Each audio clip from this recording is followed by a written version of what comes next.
Berapa banyak duit awak ada? Oh, amin. Cukup lah, cik. Segan pula cik cakap. Kita tanya dah. Aha. Dah duit banyak macam ni. Isteri seorang je. Baru seorang lagi? Anak? Anak baru 2. Baru 2? Ha. 20 jam kerja. 32. Ha.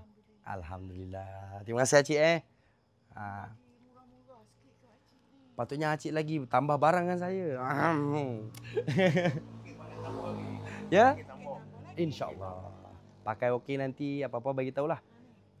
Saya nak daftar satu bas nak masuk. Wow, insyaAllah boleh, insyaAllah. Sebab acik dari Terengganu geng. Terengganu dekat area mana cik? Kuala Terengganu. Oish. Oh, acik jalan-jalan tadi. Acik nampak menyelah. Meriah Lampu. Oh.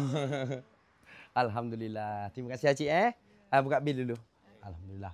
So acik dari Kuala Terengganu geng. Dia kadang-kadang itulah. Selain daripada media sosial, kalau korang lalu gudang Bos Ijan ni lampu tak lokek orang panggil. Oh, expo hari-hari. Dia expo. Ni pun belum cukup. Betul lah terang lah kedai kita. Ini belum siap lagi ni. Dia terang. Mana kedai kerepek? Oh, kedai kerepek pun terang. Geng.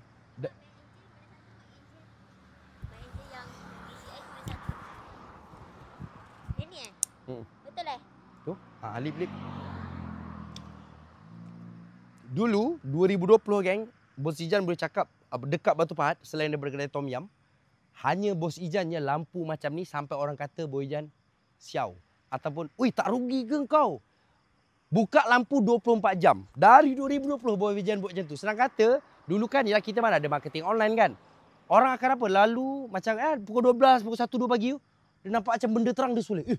Itu. Nampak benda terang macam, banyak yang customer datang, saya dah lalu-lalang banyak kali dah. Tu yang saya pelik.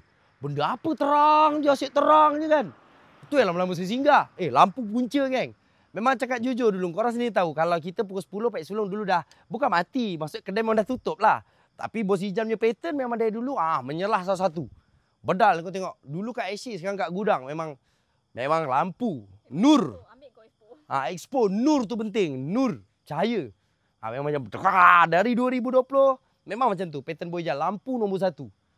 Memang nak terang jelas. Tu jiran-jiran kita pun dah ikut geng. Ada fan di kerepek. Tu Bos Ijan tak pernah singgah. Bos Ijan nanti nak singgah tu. Tak borong kerepek tempat dia. Tengok lampu sampai depan juga. Majoriti dah pakai lampu sampai depan